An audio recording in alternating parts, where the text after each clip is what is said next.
Montana Territory, 1887. Folks still talk about the morning the wind howled like it wanted a life, when a young woman stood trembling at the edge of a cliff, one breath away from falling into the rocks below.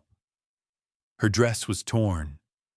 Her hands were blue from the cold as she clutched something to her chest, something everyone believed belonged to her dead husband. But then, a glint of gold caught the sun.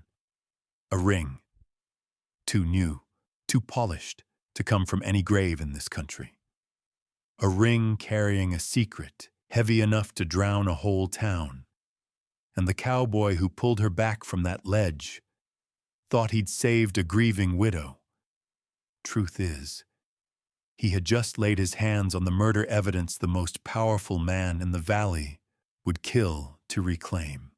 Before we ride deeper into this dark tale, if you're watching from anywhere in the world, drop your city in the comments. Stay with this story until the end. And don't forget to subscribe for more Western love stories. The wind came down off the ridge like it meant to cut a man open. Caleb Harlow had known that kind of wind all his life, sharp, loud, and honest. What he didn't know was why in God's name a lone woman in mourning black was trying to walk through it. One hand braced against the cliff wall, the other clutched tight against her chest, as if hiding something burning hot beneath her sleeve. He spotted her from the saddle long before she noticed him. Not because she was easy to see. Hell, she looked more shadow than flesh.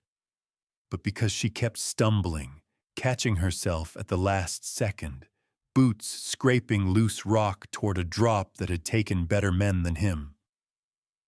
"Ma'am," Cal called out, though the wind swallowed half the word. She didn't turn.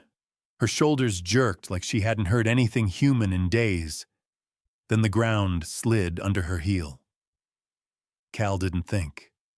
Didn't weigh the trouble she might bring. Didn't remember the rule he'd carved into his own bones. You don't save strangers. Not anymore. He kicked his horse hard, swung off before the animal even stopped, and grabbed her arm right as she went over the edge. For one breath, both of them hung in the cold, her fingers clawing at nothing, his boots digging trenches in the dirt. Then gravity gave up, and she collapsed into him, light as laundry, but shaking like a newborn foal. "Easy," he said. His voice came out lower than he meant. "You're all right." "No, I'm not." Her words were soft, but the fear riding inside them was real enough to punch through the storm. He steadied her, guiding her away from the edge. Only then did he notice the hand she kept tucked tight beneath her sleeve, the faint glint of metal between her fingers before she hid it again. A ring. Not just any ring. A polished gold band that didn't match the torn hem of her dress or the dust on her boots. Cal frowned. Mourning clothes, a too-clean ring, and a fear that ran deeper than the woe canyon beside them. He didn't like puzzles. Not anymore. "What are you doing out here alone?" he asked. She looked past him instead of at him, eyes glassy and distant. "Trying to get to town. Dry Creek's 5 miles that way. You won't make it on foot tonight." He didn't ask whether she had a horse. One look at her said no. One look at the cliff said she'd tried to take the fastest route down, straight through danger. When she finally met his eyes, he saw something flicker there. Not gratitude, not trust. A kind of calculation. Quick, practiced, almost desperate. "All right," Cal muttered, unwilling to name the feeling crawling up his spine. "Come on. I'll get you somewhere warm." He lifted her onto his horse, kept a hand on the reins with one hand and on her arm with the other. She held herself too rigid, as if bracing for a blow that never came. Every few seconds, she'd adjust the sleeve over her left hand, hiding the ring again. "Name?" he asked. "Evelyn Reed." It came too fast. Too ready. Cal didn't push.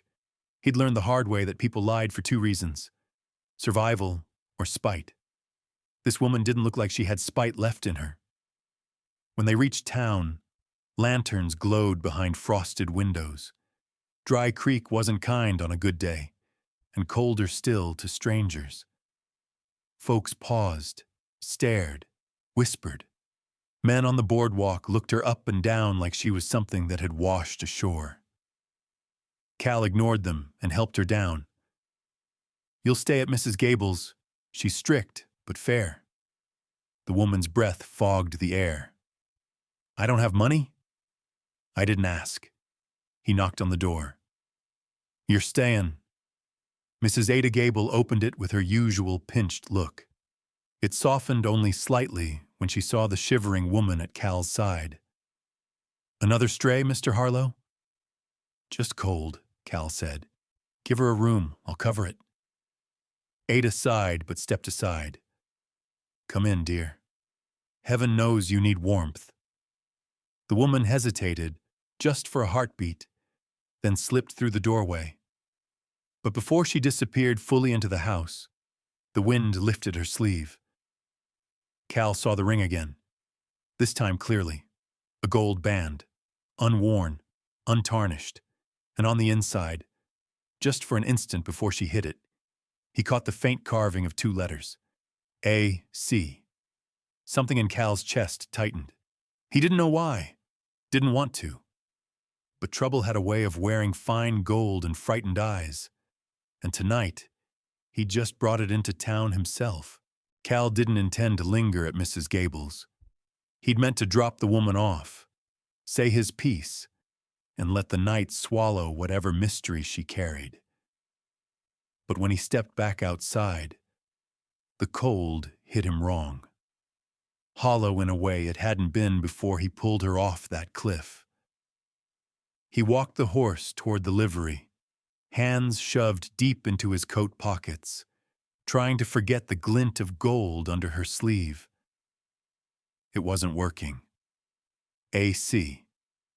Two little letters that meant nothing on paper yet sat in his mind like a stone in a boot. He'd seen men branded for less trouble. On his way back up the street, lanterns threw long shadows across the boardwalk. The night smelled of coal smoke and suspicion, Dry Creek's usual perfume. Cal wasn't 2 steps from the livery when the door to Mrs. Gable's swung open again.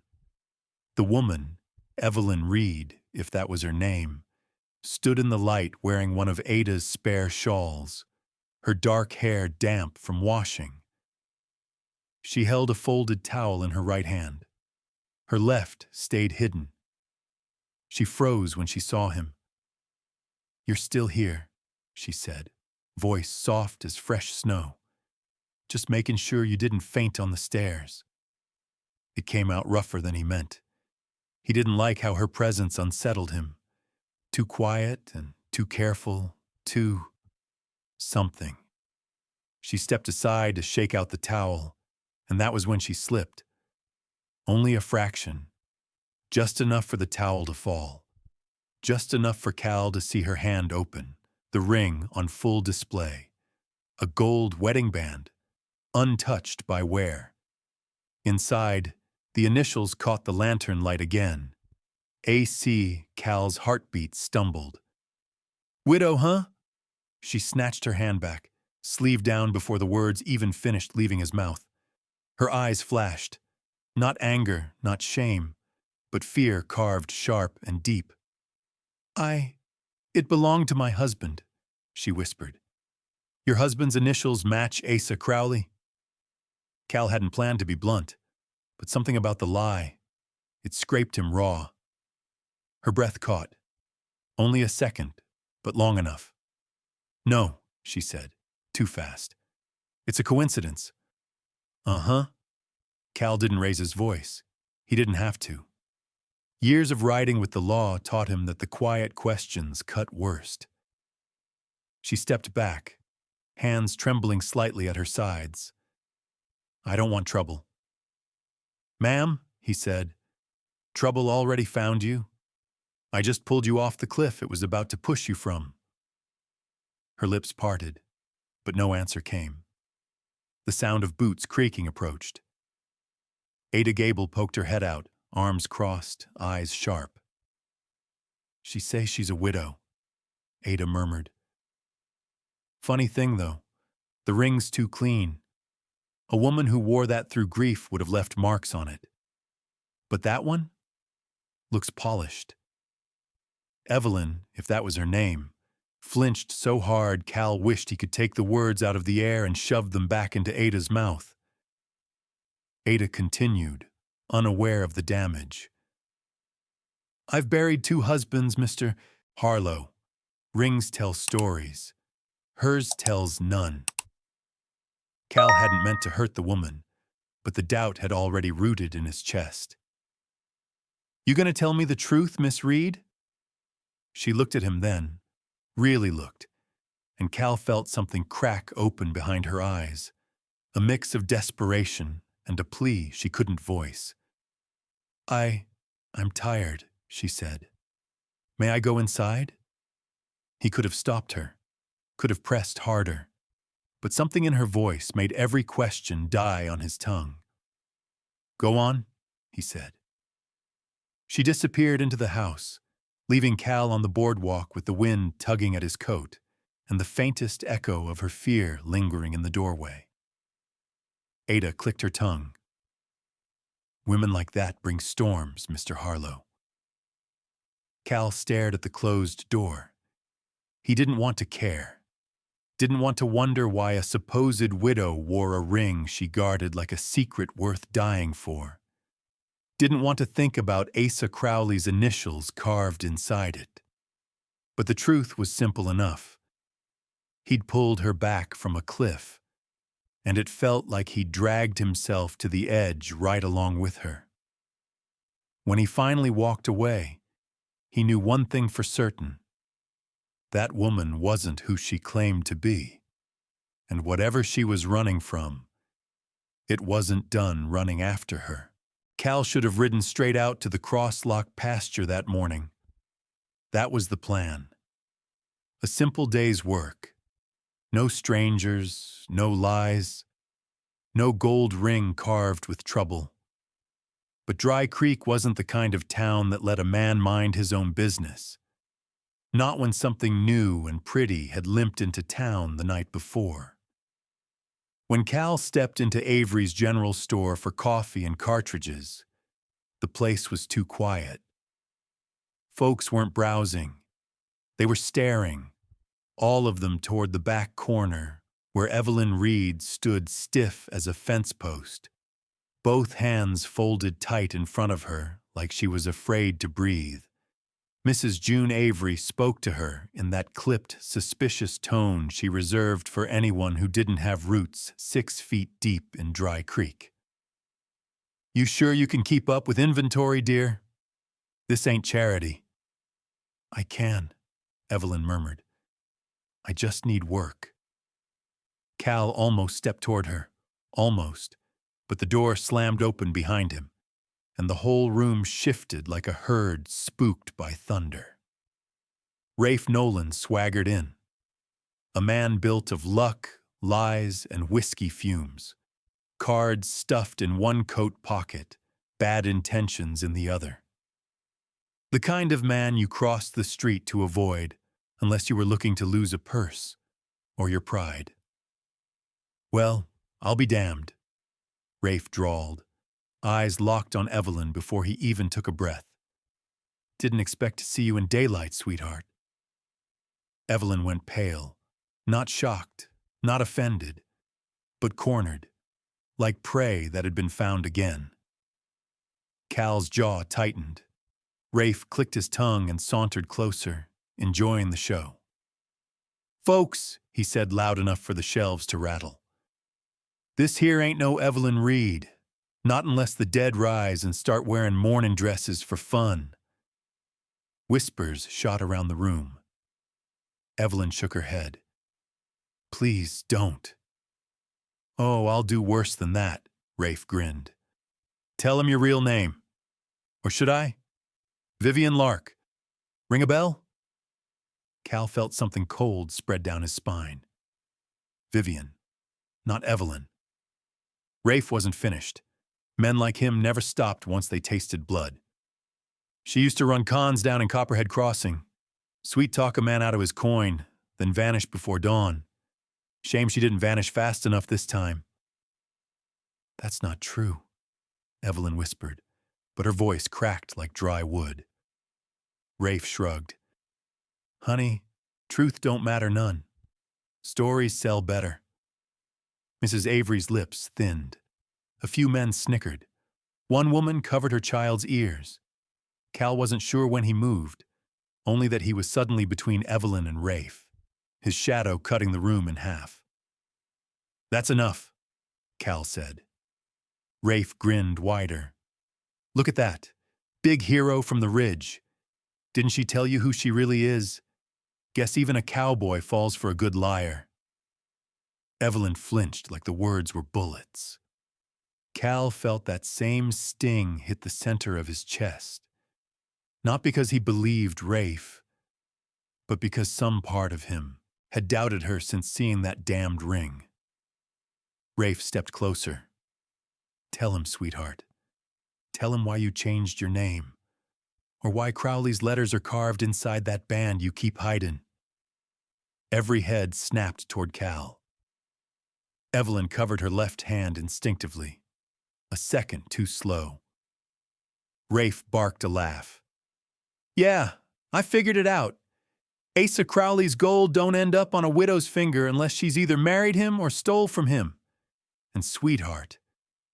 He leaned in, breath hot with whiskey. I know damn well he didn't marry you. Cal's hands curled into fists at his sides. Evelyn's eyes filled, not with tears, but with something worse. Resignation. As if she'd been waiting for this moment since the night he found her on that cliff. Mr. Harlow, she whispered, voice splintering. Save it. Rafe spit. A liar's breath ain't worth. Cal grabbed Rafe by the coat and slammed him into a shelf hard enough to rattle every jar of penny candy. You shut your mouth, Cal growled. Rafe's grin faltered. Just a flicker, but Cal saw it. Behind him, Evelyn pressed a hand to the counter as if trying not to collapse. The room wasn't staring at Rafe anymore. They were staring at her. At the widow who wasn't a widow. At the woman whose ring shone too bright. At the secret no one could name yet, but everyone wanted to. And damn it all, Cal was staring too. Not with judgment, with a question burning a hole clean through him. Who are you really, Miss Reed? And what in God's name have you dragged into my town? When he released Rafe and stepped back, the gambler straightened his coat and smirked. Storm's coming, folks, Rafe said as he headed out, and she brought it. As the door shut, Evelyn finally looked at Cal. Not pleading, not lying, just waiting. For him to decide if he'd turn away like everyone else. He didn't. But he didn't move toward her either. Because for the first time since he'd pulled her off that cliff, Cal Harlow wasn't sure if he'd rescued the right person or invited the wrong one into his life. Cal didn't sleep much that night. Dry Creek was quieter after sundown, but his mind wasn't. It kept circling the same thoughts. Evelyn's too clean ring, Rafe Nolan's slick grin, the way fear had turned her voice thin as paper. By morning, Cal had convinced himself he'd stay out of it. Whatever storm she carried, it wasn't his to tame. But storms in Dry Creek didn't wait for permission. He was crossing the street toward the livery when two riders in Asa Crowley's colors came trotting up the boardwalk. Gray dusters, black hats, faces that looked carved from cattle fence posts. One held an envelope sealed with red wax. They stopped right in front of Mrs. Gable's boarding house. Cal slowed. Something in his gut tightened. A knock. Footsteps. And then Evelyn stepped into the doorway, shawl tight around her, eyes still bruised from yesterday's humiliation. The taller rider tipped his hat with a politeness Cal didn't buy for a second. "Miss Reed?" the man asked. "Message for you from Mr. Crowley." Evelyn froze. Her fingers clamped the shawl so hard the knuckles blanched. Crowley. AC, the initials inside her ring. Cal felt the back of his neck heat. The rider handed her the envelope. She stared at it like it might burst into flame, then forced herself to open the seal. Her eyes scanned the page, slow at first, then faster, the color draining from her face until she looked carved from chalk. Cal took a step closer without meaning to. "What does it say?" She folded the letter so quickly it nearly tore. "Nothing. It's nothing." The rider snorted. "Ain't nothing. Mr. Crowley's offer's real generous." He leaned in, voice oily. "You show up at the ranch by supper tomorrow. He'll set you up proper. Warm bed, warm food, plenty of men to entertain." Ada Gable, who'd come to shoo the dust off her porch, stiffened. "We don't run that kind of woman here." Evelyn flinched like Ada had slapped her. Cal's jaw clenched. "Back off!" The rider smirked. "Relax, Harlow. She knows the work. She's done it before." Evelyn's breath hitched. Cal moved so fast, the rider's boot slipped against the boardwalk. "I said back off." "Easy," the rider laughed. "We didn't come for a fight. Just giving her a chance. Mr. Crowley don't like being kept waiting." They rode off, leaving dust and something uglier hovering in the air. Evelyn stood motionless, letter crushed in her fist. Cal forced his voice steady. "What does he want with you?" She shook her head.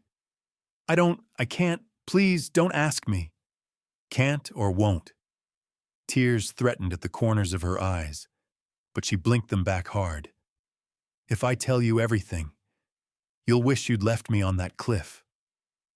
The words hit him square in the chest. Ada sniffed. "I told you she'd drag trouble behind her." Cal ignored the old woman and took another step toward Evelyn. "You know, Crowley." "No," she said too quickly. "Not the way you think." "Then how?" Evelyn wrapped her arms around herself like she needed to hold her ribs in place. "Crowley, he..." Her voice died. "It doesn't matter. It matters if he's expecting you at his ranch." A tremor shook her. She looked at the dirt, at her shoes, anywhere but him. "I don't have a choice." "You always have a choice." "No," she whispered. "Not when he's the one calling." There was something final in her tone, something that made Cal feel like he was staring at a woman standing in front of a noose. He reached out, then stopped himself. "You don't have to go." "Yes," she said, voice cracking. "I do." She stepped back inside and closed the door gently behind her. Not a slam. Something worse. A quiet surrender. Cal stared at the wood, fists tight, breath cold in his chest. Damn it all. He didn't want to care. Didn't want to be the man who stepped into someone else's fight again. Didn't want to remember what it felt like to choose wrong and lose everything because of it. But the truth was simple and sharp. Evelyn Reed, Vivian Lark, whoever she was walking straight toward a kind of danger nobody walked away from clean. and Cal Harlow had never been any good at watching someone walk alone into hell. Cal didn't go far after she shut the door.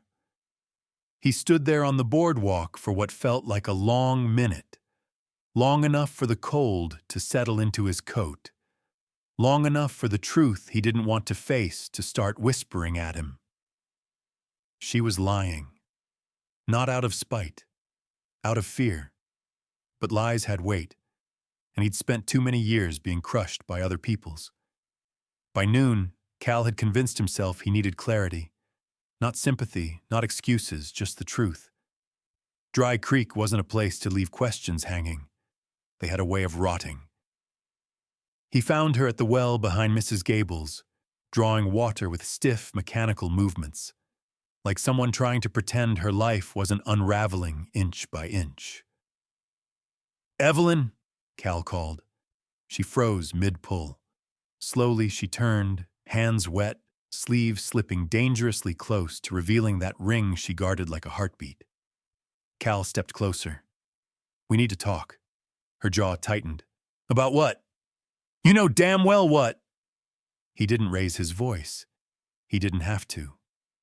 The silence between them was heavy enough. She looked down at the bucket, at her reflection trembling on the water's surface. "Mr. Harlow, please don't ask me questions I can't answer." "That's the thing," he replied. "You can. You just won't." Her breath shook. "You don't understand." "Then make me." A soft, brittle sound escaped her, half laugh, half sob. "If I told you everything, you'd never look at me the same." Cal felt something sharp pierce the center of his chest. "What makes you think I'm looking at you in the first place?" It was meant to push distance between them, keep him safe. Instead, her face fell as if he'd struck her. "I'm sorry," she whispered. He cursed himself silently. "Look, that wasn't fair." No, it was true. The bucket slipped from her hands, crashing against the stones, water splashing both their boots. She didn't move to pick it up. "Tell me about the ring," Cal said, softer now. "Why is Asa Crowley's mark inside it?" Her fingers closed protectively over her sleeve. "It's complicated." "So is drowning," he said. "But folks still scream for help when it happens." She shook her head, eyes drawn to the empty road behind him, as if expecting someone, expecting him to appear. "It's safer if you don't know." "For who?" "For you." There it was, the fear she'd been hiding. Fear not for herself, but for him. It didn't soothe him. It made him angrier. "Evelyn, a man died with Crowley's signet on his finger last season. Folks say he challenged Asa's claim on the water lines. Say he vanished without a trace." Her lips parted, horror flickering through them. "Stop. You know something about that?" "Stop," she repeated, voice cracking. "Please." Before Cal could push again, footsteps clicked sharply against the boards. Ada Gable approached with a dish towel over her shoulder and a mouth full of judgment. "I knew it," Ada announced. "She's trouble. A woman like that don't carry grief. She carries secrets. Those always end badly." Evelyn recoiled like Ada had slapped her.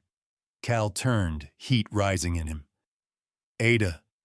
"No," Evelyn said quietly. "She's right." Ada sniffed. Dry Creek ain't a place for strays with lies in their pockets. Cal's patience snapped. "That's enough." Ada raised her brows but stepped back, retreating inside with muttered complaints about sin following sin. When the door shut, Evelyn stood there trembling, not from cold, from shame.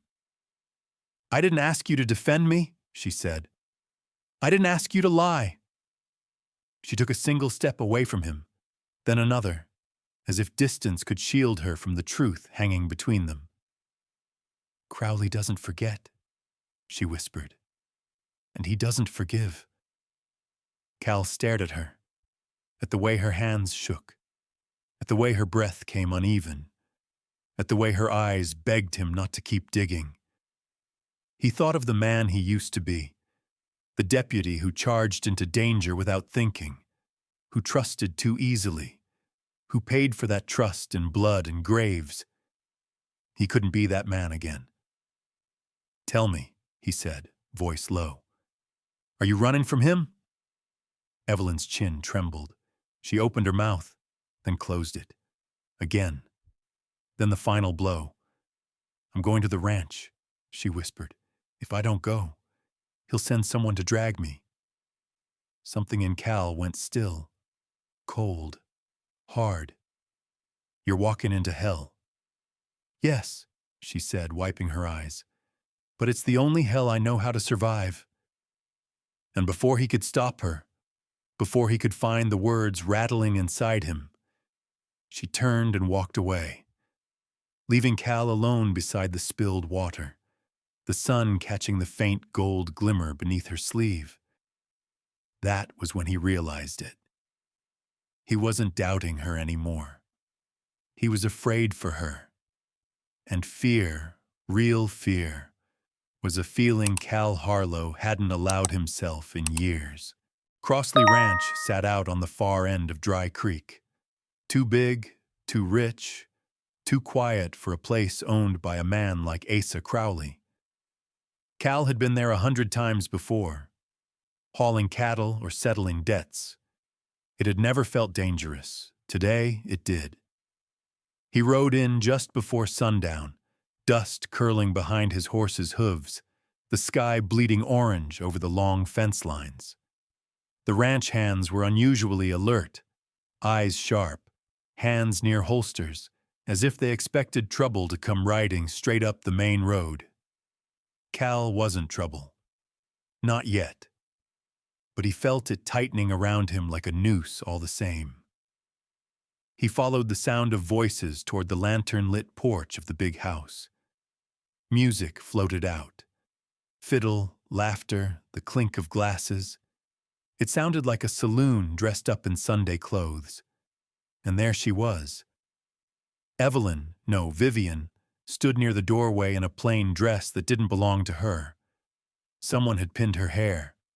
Someone had painted color into a face that had been drained white that morning. But her eyes hadn't changed. They looked hollow, like she was standing inside her own body but not living in it.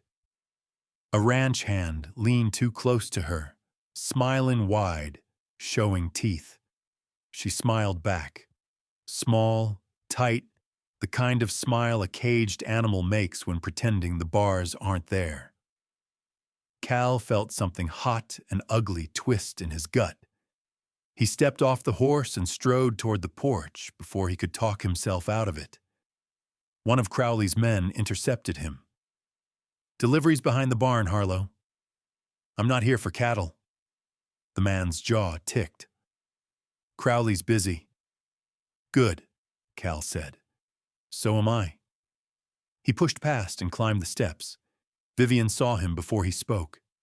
The smile dropped from her face like it had been cut loose. For half a second, just half, relief flashed in her eyes, followed by something sharper. Shame? Fear? A plea? He couldn't name it.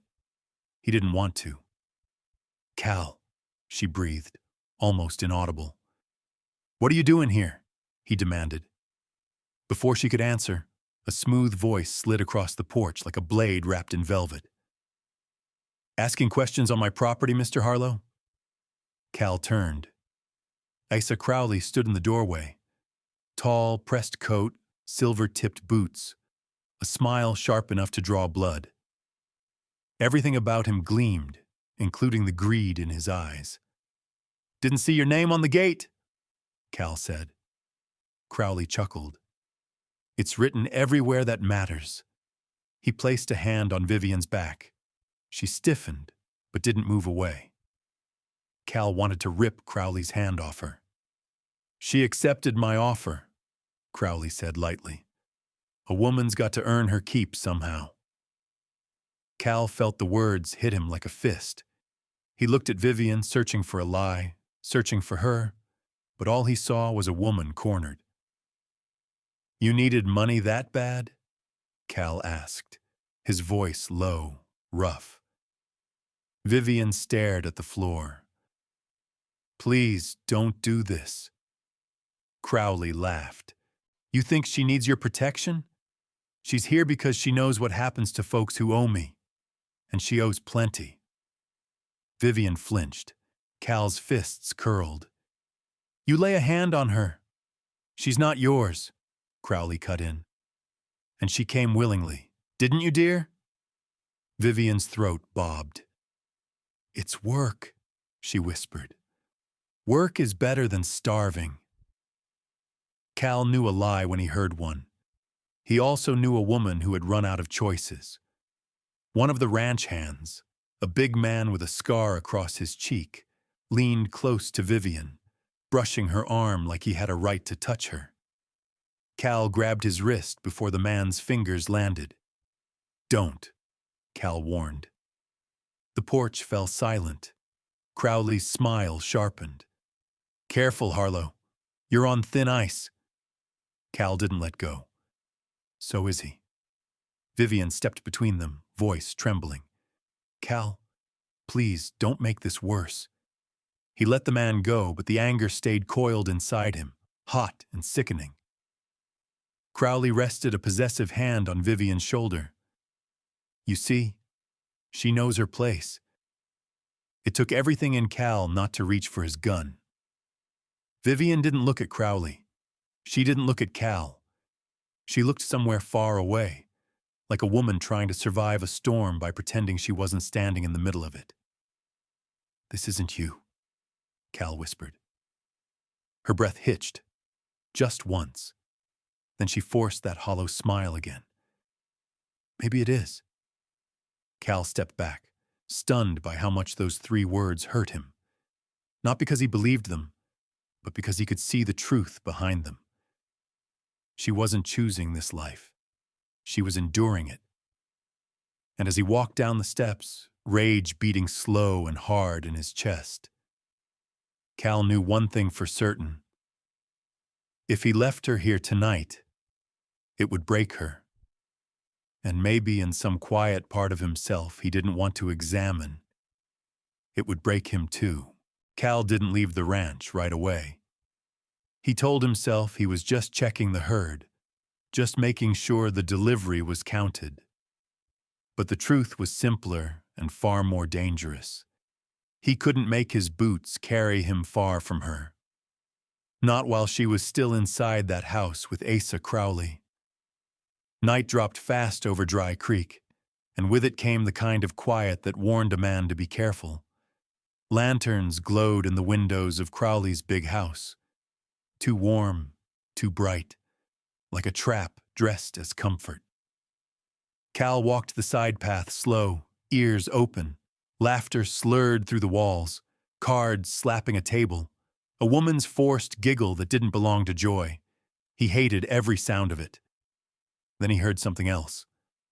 A door. A thud. A sharp little inhale that sounded like fear trying to stay quiet.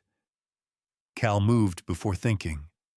He followed the sound down the porch steps, around the corner, toward the narrow hall behind the kitchen where the help usually slipped through. The hall was dim, lantern light flickering against peeling wallpaper. And at the end of it, Vivian. Pinned between the wall and a shadow twice her size. Asa Crowley stood in front of her, coat sleeve brushing her cheek as he reached for the hand she kept hidden. "Come now," Crowley purred. "Don't be shy with me. You ran long enough. Time you came home." Vivian's voice wavered. "I don't belong here." "You belong where I put you." Cal felt something snap inside him. He didn't remember crossing the hall. He didn't remember grabbing Crowley's shoulder or slamming him back a full step. He only remembered the sound Vivian made.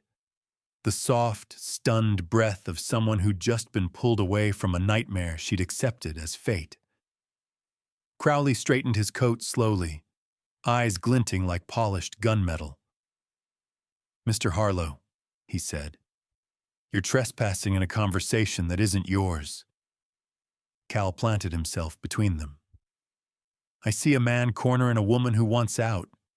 That's my business." Crowley's smile spread, thin and poisonous. "She came willingly."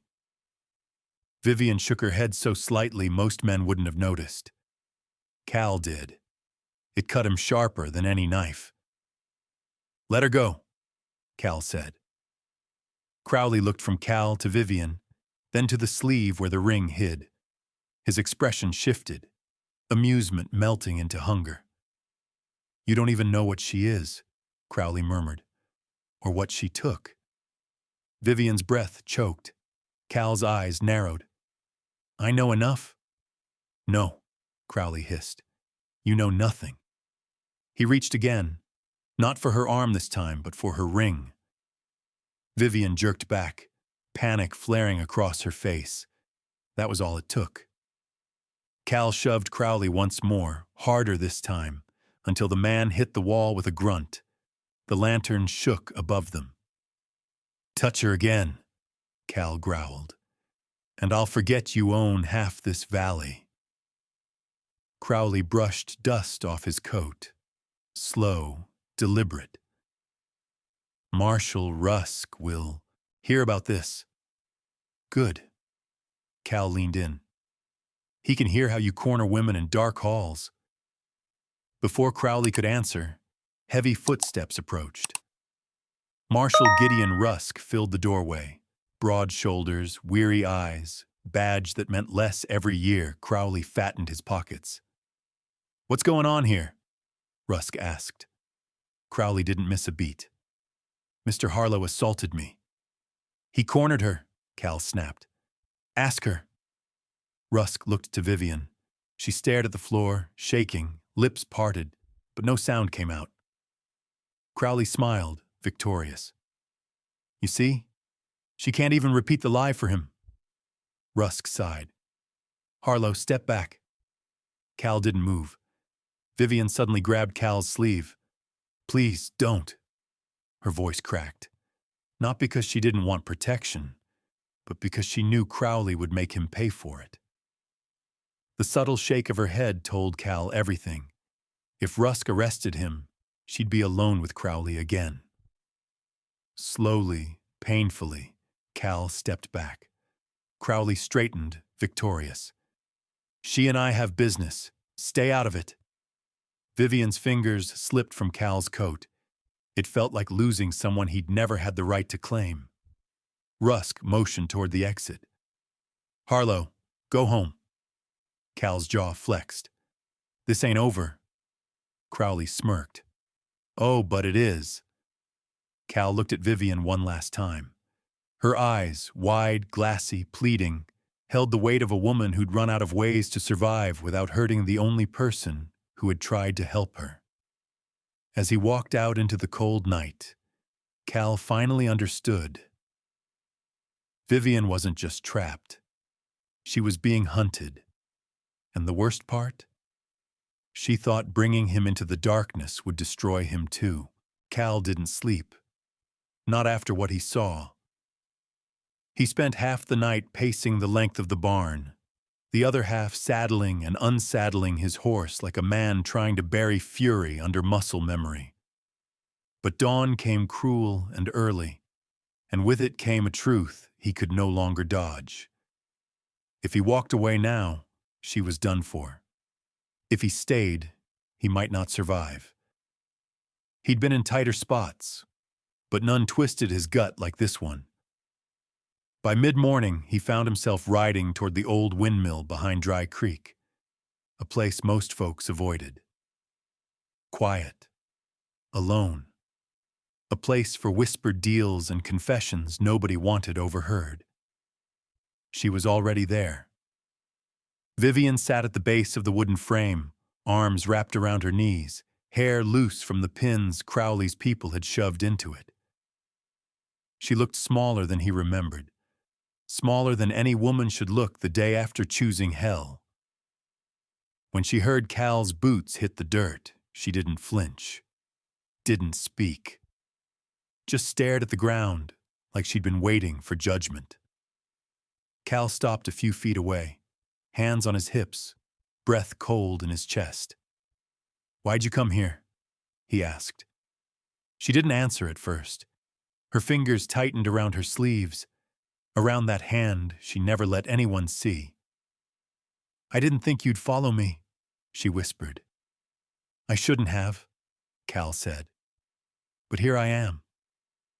That made her look up. There were shadows under her eyes, deep, sleepless things. But behind them, Cal saw something else too. Exhaustion. The kind that didn't come from work.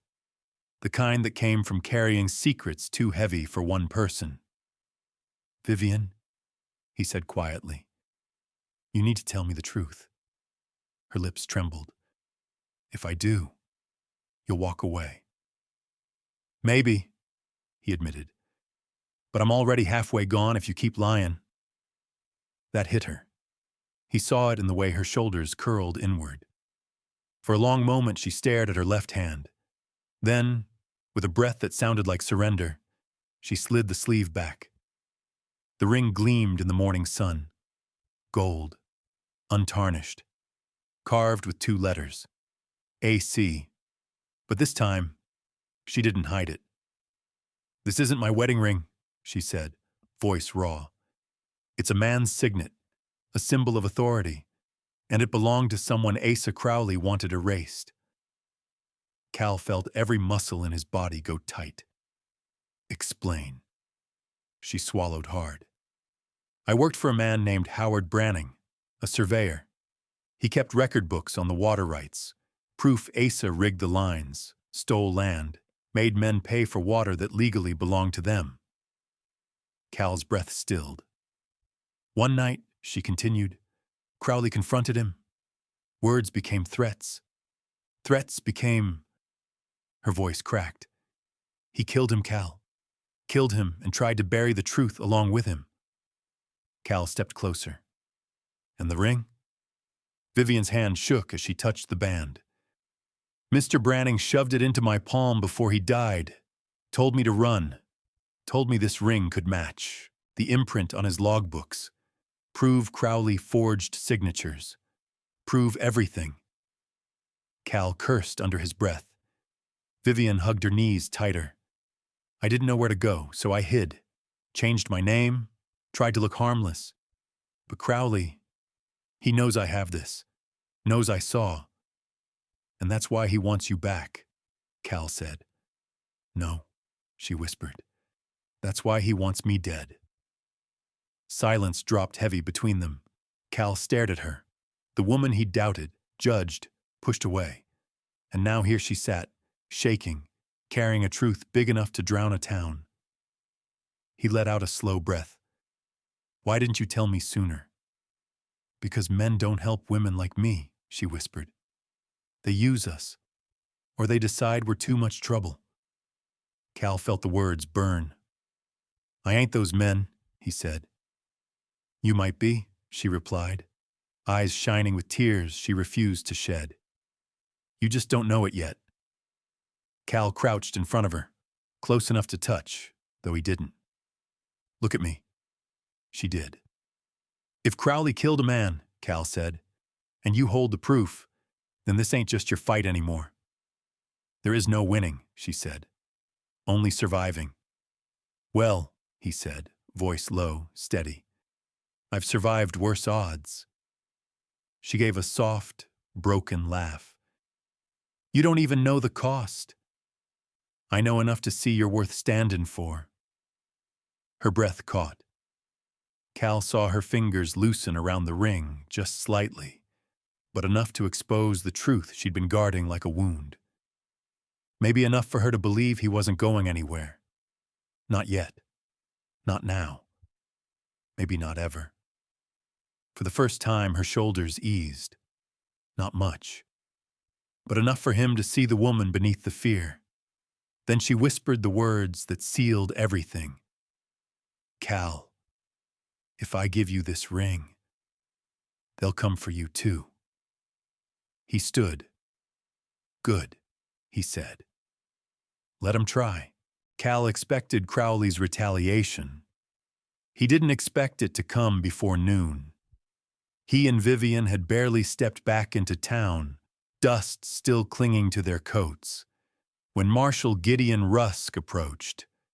Badge shining, look unreadable, hand settled just a little too comfortably on the butt of his revolver.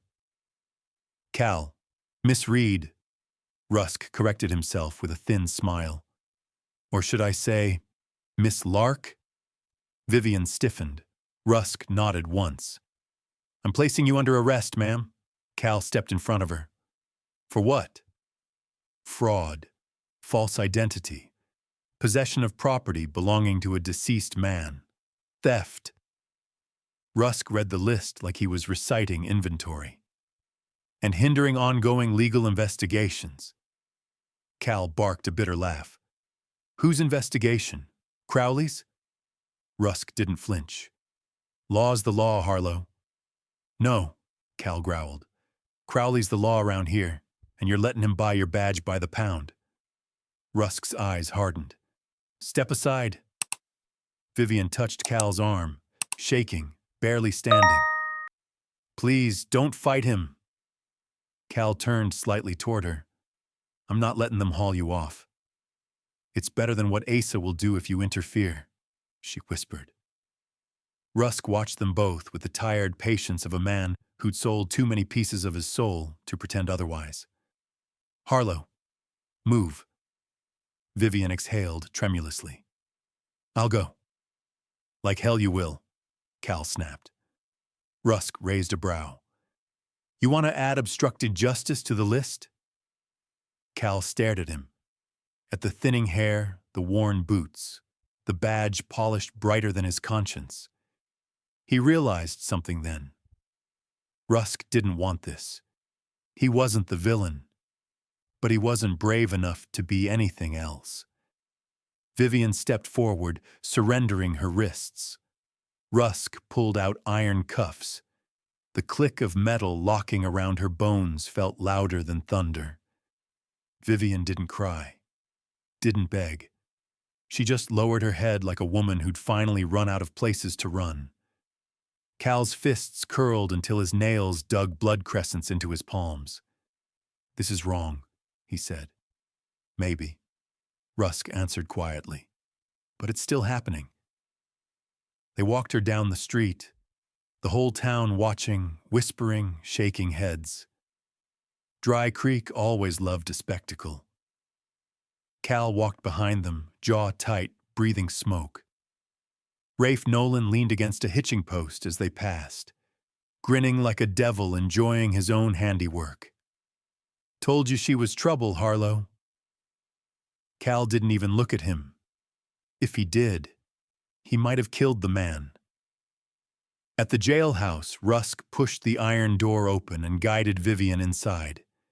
He unlocked the single cell, gestured for her to step in. I'll talk to Crowley, Cal said. There's got to be a deal here. Vivian turned to him, eyes hollow. No deals. He doesn't want silence. He wants ownership. Rusk shut the cell door. The clang vibrated through Cal's ribs. Vivian stepped close to the bars, not reaching, just standing. Quiet. Beaten but unbroken. Cal, you've done enough. Please don't lose your life for mine. He swallowed hard. You think I care about my life right now? Her eyes glistened. You should. Inside that dim cell, her face half lit by the lantern glow, Vivian Lark looked less like a criminal and more like a woman carrying a whole valley's worth of sins that weren't hers. Rusk cleared his throat. Crowley's filed for guardianship. Cal spun. Guardianship. It's legal, Rusk said, though his voice wavered. If a woman's identity is in question, if she's deemed unsafe on her own, a man of standing can petition to take charge of her welfare. Cal felt sick. Her welfare? He wants to own her. Law says otherwise. Law's wrong. Rusk met his eyes, finally letting a crack show. You think I don't know that? Then why? Why are you doing it? Why take her? The answer came before Cal asked. Crowley himself stepped into the doorway, hat tipped low, coat immaculate, cruelty wrapped in charm.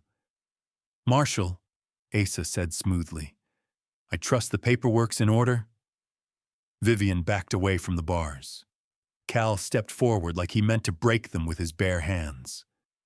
Crowley smiled. By tomorrow morning, Miss Lark will be under my legal protection. And I assure you, Harlow. His eyes flicked toward Cal, cold, triumphant. I know exactly how to take care of things that belong to me. Cal lunged. Rusk held him back, barely. Cal, don't! Vivian pressed her hand against the bars, eyes locked on him, terrified, not of Crowley, but of what Cal might do. Go, she begged. Please, don't make this worse. But it was already worse. It was everything Cal feared, and everything Vivian had tried to protect him from. Cal didn't remember walking out of the jailhouse. He only remembered the cold. Not the kind winter brings. The kind a man feels when he realizes the world ain't ever gonna fix itself. And if he wants something saved, he'll have to break the rules keeping it buried. He stood in the middle of Main Street, chest rising and falling slow, steady. People watched him from porches, from windows, from behind half-closed curtains, whispers trailing behind him like smoke. Crowley's poked the wrong bear. Harlow's gonna get himself killed. All that trouble for a woman like her. Cal didn't hear any of it. He heard the jail door lock behind him. He heard Vivian's voice, quiet, cracked. Please don't lose your life for mine. He heard Crowley's smug, polished promise. I know how to take care of things that belong to me. Belong. The word tasted like gunpowder on his tongue. By dusk, Cal had made his decision. Not a plan, not a strategy. Just a decision born from a place deeper than caution and louder than fear. He wasn't leaving her there. He waited until the last of the street lamps burned low and the saloon emptied into the night. The jailhouse sat quiet under the lantern glow. Rusk inside, feet up, half asleep with a bottle beside him. Cal didn't bother with subtle. He kicked the back door in. Rusk shot up, nearly falling out of his chair. Cal, have you lost your... Cal grabbed him by the front of the shirt and slammed him against the wall before the lawman could finish. You're letting Crowley take her, Cal growled, breath hot with fury. You know what he'll do. Rusk didn't fight, just looked at him with something close to shame. I don't have a choice. Cal tightened his grip. You always have a choice. Rusk swallowed. Not against him. Cal released him, not gently, and Rusk slid down the wall, rubbing his jaw. You're gonna get yourself killed, Rusk said. That's better than watching you hand her over. Before Rusk could rise, Cal twisted the cell keys off his belt. Don't, Rusk warned. Harlow, if you free her, you make her a fugitive. You make yourself worse. Cal locked eyes with him. The law's already wrong. I'm just proving it. He walked to the cell. Vivian stood in the corner, hands clasped, eyes wide. Not hopeful, not afraid, something in between. Cal, she whispered. What are you doing? Evening, ma'am, Cal said, voice low, steady. I'm here for you. He fitted the key into the lock. Vivian shook her head frantically. No, you can't. If you open that door... The lock clicked. The door swung open. Vivian stared at him like she was seeing something impossible. Cal. Why? Because you're worth saving, he said. and I'm done waiting for someone else to do what's right. Her breath broke. You don't know what they'll do to us. I know exactly, Cal said, and I'm still here. Footsteps pounded outside. The deputies returning, maybe Crowley's men arriving early. Cal grabbed Vivian's hand. We need to move. He led her out the back, down the alley, hearts pounding as shouts rose behind them. Harlow, stop! Rusk hadn't sounded angry. He sounded terrified. For them, not of them. Cal pushed Vivian ahead, keeping himself between her and the noise. They ran through the shadows, boots slipping on dirt, lantern lights slicing across their path in shards. When they reached the livery, Cal threw open a stall, saddled the nearest horse with hands that didn't shake even once. Vivian grabbed his arm. Cal, we can't outrun him. We ain't running, he said, lifting her onto the saddle. We're leaving long enough to do this right. She stared down at him, lips trembling. Why are you risking everything? Cal swung up behind her, one arm circling her waist, the other gripping the reins. Because, he murmured, voice rough, honest to the bone. I'm not the man who stands by while someone gets dragged into hell. Not again. The horse burst into the open road, just as gunshots cracked behind them, deputies firing wild into the night. Dry Creek fell away in seconds. Wind tore through Vivian's hair. Cal tightened his arms around her, steering them into the hills, into the dark, into whatever came next. She leaned back, just slightly, just enough for him to feel the tremble in her breath. Cal, she whispered, what if we can't win? His jaw set. Then we make damn sure they don't win either. Dawn found them hiding in an abandoned sheep shed 2 miles outside town. Cold wind pressed through the boards. Vivian shivered beneath Cal's coat, but she didn't complain. She hadn't complained once since they fled the jail. She sat near the doorway, turning the ring between her fingers, slow, careful, like the gold might bite her if she held too tight. We can still run, she whispered. No, Cal said, tightening the saddle straps on the horse. Crowley wins if we run. Vivian shook her head.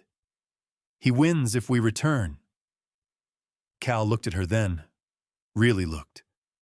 The woman who had crawled up that cliff the night he found her was fragile, terrified, hunted.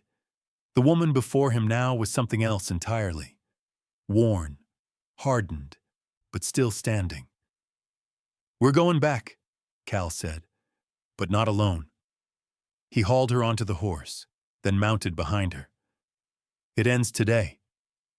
By high noon, Dry Creek was already buzzing like a hornet nest struck with a stick. Word spread fast that Harlow was returning with the fugitive woman Crowley claimed. Men gathered along the boardwalks. Women pulled their children close.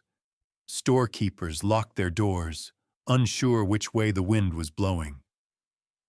Cal guided the horse down Main Street, back straight, eyes cold. Vivian sat in front of him, clutching the ring like a lifeline. Crowley waited in front of the saloon, flanked by hired guns and by Marshal Rusk, whose face couldn't decide between duty and dread. You're a damn fool, Harlow, Crowley called, voice slick as oil. Bringing a criminal back into town won't earn you a medal. Cal dismounted, then helped Vivian down. She ain't the criminal, Crowley laughed. She stole from a dead man. Vivian stepped forward, voice trembling but clear. I didn't steal. I witnessed. Crowley's jaw tensed. Cal nodded at her, then spoke loud enough for the whole street to hear. She's got something to show this town. Vivian held up the ring. Crowley's face whitened. Not much, but enough. Rafe Nolan, leaning against a post, spit into the dirt. A ring don't mean nothing. Oh, it means a hell of a lot, came a voice from the crowd. Elias Kerr stepped forward, an aging water commissioner with a spine made of stubbornness and whiskey. He looked at the ring as if seeing a ghost. That's Howard Branning's signet. Crowley stiffened. You're mistaken. No, I'm not. Kerr pointed at Vivian. Turn it, the underside. Vivian swallowed and did as told. Gasps rippled across the crowd. Elias took the ring carefully, then addressed the townsfolk. Branning used this ring to seal every water rights log. I saw him do it. And the last ledger he worked on, the one vanishing the night he died, had this exact impression. Mrs. Avery added, voice tight. Branning told me he feared Asa Crowley would clean house if those ledgers ever surfaced. Crowley's mask cracked. Just a little, but Cal saw it. Rafe began backing up, sensing things turning. Someone grabbed him. Mrs. Gable. You spread tales about this girl. What did Asa pay you? Rafe sputtered, but the eyes on him were too sharp, too many. Under pressure, the coward in him buckled. He said she was trouble, that she ran off with proof. Told me to sour her name so nobody'd trust her. Crowley lunged toward Rafe. You idiot! Rusk stepped between them, hand hovering over his revolver. Asa, stop! Crowley turned, fury twisting through his features. Get out of my way! Rusk didn't move this time, not an inch. No. Crowley's eyes flicked to his men. Take her! He pointed at Vivian. Cal drew his gun in a heartbeat. No one touches her. The ranch hands hesitated, just long enough for the crowd to shift, siding with Cal, with Vivian, with the truth. Crowley snarled, pulled his weapon, but Rusk beat him to it, firing a shot that blasted the gun clean out of Crowley's hand. Dust settled. Silence held. Crowley stood frozen, hatred burning like a wildfire behind his eyes. Arrest him, Elias Kerr barked. For murder, for fraud, for every damn drop of water he's stolen from this valley. Rusk exhaled long. Asa Crowley, you're under arrest. Crowley didn't fight. He just glared at Cal and Vivian, glare full of venom and vows, the kind that didn't fade. Vivian gripped Cal's sleeve, breath trembling. It's over, she whispered. Cal looked down at her, voice low. No, it's just beginning. But for the first time, he let himself believe they'd actually made it this far. Alive. Together. Standing in the sun they'd run from for so long. The dust had barely settled from Crowley's arrest when Dry Creek began to breathe again. Slow, uneasy breaths, like a town waking from a long, bad dream. People drifted away from Main Street, murmuring about justice, about the ledger, about the woman who wasn't who they thought she was. Some watched her with new respect, others with suspicion that wouldn't wash off in a day. Vivian didn't hide from their eyes, but she didn't meet them either. She stood beside Cal, hands clasped in front of her, shoulders trembling with the weight of everything she'd carried, and everything she'd just set down. Rusk removed his hat as he approached. The man looked 20 years older than he had that morning. Harlow, he said quietly. I'll be filing the charges myself. Branning's death. We'll reopen the books. Cal nodded. About damn time. Rusk turned to Vivian. Miss Lark, you're free to go. You're not under arrest anymore. Vivian swallowed, voice soft. Thank you. Rusk hesitated, guilt thick across his face. I'm sorry for what I did, for what I let him do. Vivian's eyes softened, not forgiving, but understanding. Fear makes prisoners of us all, Marshal. Rusk bowed his head and walked away. When the boardwalk emptied and the wind stopped stirring dust at their feet, Vivian finally let the silence touch her. Cal watched her. Watched the way she held her arms around herself, like she wasn't sure the danger was truly gone. "You're safe now," he said. Vivian gave a sad, tiny smile. "Safe isn't a place I know how to stay." Cal stepped closer. "Maybe you don't have to know how. Maybe you just let someone teach you." Her breath caught, not from fear, but from the shock of hearing something she hadn't let herself want. She looked away, blinking hard. "Cal, you lost your job. You lost your standing. Because of me. I didn't lose a damn thing worth keeping." Her lips parted, ready to argue, but Cal reached gently for her hand. The left one, the one she'd hidden for so long. The ring was still there. He held her fingers steady. "This ring kept you alive," he said quietly. "But it also kept you chained to a man who deserved to rot." Vivian exhaled, shaky, tired. "I don't know who I am without fear." "You're the woman who walked into a town ready to tear her apart," Cal said, and stood tall at noon when truth needed a voice. Her eyes glistened. "I wasn't standing alone." He looked down at their joined hands.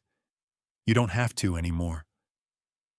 Vivian stood motionless, like a deer unsure if the hunter has truly lowered his rifle. Then she slid the signet ring from her finger. For the first time since he'd met her hands were empty. She pressed the ring into Cal's palm. "Give it to Kerr," she whispered. "Let the town use it for good. I don't want to carry the past anymore."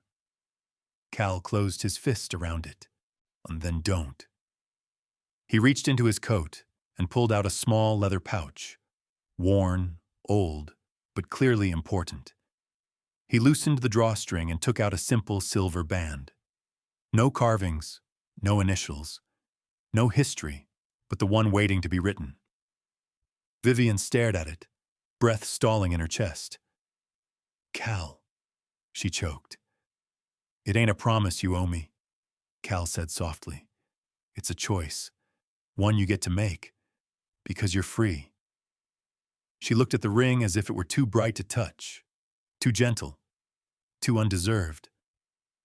"I don't know if I'm ready," she whispered. "That's all right," Cal said. "I've waded through worse storms than this." A tear slipped down her cheek. Silent, quick. She didn't brush it away. Cal took her hand, slow and careful, giving her every chance to pull back. She didn't. "I'm not giving you a future," he said. "Just a place to start again, if you want it." Vivian closed her eyes. For a moment, her lips trembled like she was trying to find words she'd never spoken aloud. "I want it," she breathed. "I want you." Cal slid the simple ring onto her finger. Her hand fit perfectly in his. Not because she was claimed, but because she finally wasn't.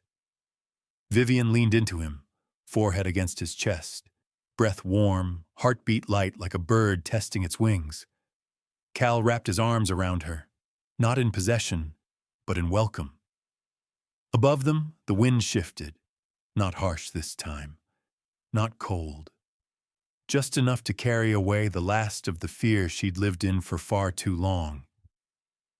And as they stood together in the middle of Dry Creek, Cal knew something with a certainty he hadn't felt in years. The past had chased them long enough. The future, whatever shape it took, was theirs to walk toward now. Side by side, unchained, unbroken, and finally free. And so, as the dust finally settled over Dry Creek, two weary hearts walked away from the shadows that had tried to claim them. Not as fugitives, not as victims, but as two souls who had survived the kind of storms that leave marks deeper than any bullet ever could.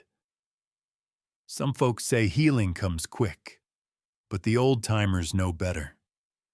Healing is slow, quiet, like grass growing back over a scar in the land. And maybe that's all Cal and Vivian were ever searching for. A small place in this wide, aching world where the past couldn't reach them anymore. If you've watched their journey all the way here, thank you. Stories like this linger longer when shared with hearts that have lived a little, lost a little, and still believe in second chances. If this tale touched you in any way, I'd be honored if you left a comment. Maybe your thoughts, maybe where you're watching from, or simply a wish of peace for these two wandering souls. And if you'd like to hear more stories of love and survival from the Old West, please consider liking this video, subscribing to the channel, and staying with us for the next trail ahead. Until then, may your nights be quiet and your days gentle.